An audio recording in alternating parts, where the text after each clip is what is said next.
வணக்கம். நான் உங்களில் ஒருவன். இன்றைக்கி நம்ம பார்த்துட்டு இருக்க இடம் ஒரு குடைவரை கோவிலுங்க. பாருங்கள், ஒரு பெரிய பாறை, ஒரு பெரிய மலை, அதை அப்படியே குடஞ்சி ஒரு குடைவரை கோவிலை உருவாக்கியிருக்காங்க.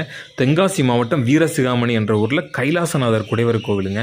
நீங்கள் இதை உள்ளே வந்த உடனே இந்த இடத்துல நேராக ஒரு நந்தி இருக்கும் பாருங்கள். இது எல்லாமே இந்த மலையை குடஞ்சி அப்படியே ஒரே பாறையில் அப்படி அப்படி சிற்பங்களை செஞ்சுருக்காங்க. இது ஒரு நந்தி ஒரு முழு உருவ சிற்பம் தான். மீதி எல்லாமே புடைப்பு சிற்பம். இங்கே உள்ள கைலாசநாதரும் ஒரு முழு உருவம் தான். மற்ற இது எல்லாமே புடைப்பு சிற்பம். பாருங்கள், அப்படிப்பட்ட ஒரு அற்புதமான ஒரு மலையை குடஞ்சி ஒரு கோவிலை உருவாக்கியிருக்காங்க. இது பாருங்கள், வட்ட எழுத்து. இந்த பில்லரில் வட்ட எழுத்து கல்வெட்டு. இதுதான் வட்ட எழுத்து. இதை யார் கட்டினா அப்படின்னா சடையவர்மன் சுந்தர சோழ பாண்டியர்கள் இதை கட்டியிருக்காங்க அப்படிங்கிற மாதிரி இந்த வட்ட எழுத்து கல்வெட்டில் சொல்லுது. நீங்கள் வரும்போது கண்டிப்பாக இந்த கோவிலை மறக்காமல் பாருங்கள். இந்த வீடியோ பிடிச்சிருந்தா லைக் பண்ணுங்கள், சப்ஸ்கிரைப் பண்ணுங்கள், சப்போர்ட் பண்ணுங்கள். நன்றி, வணக்கம்.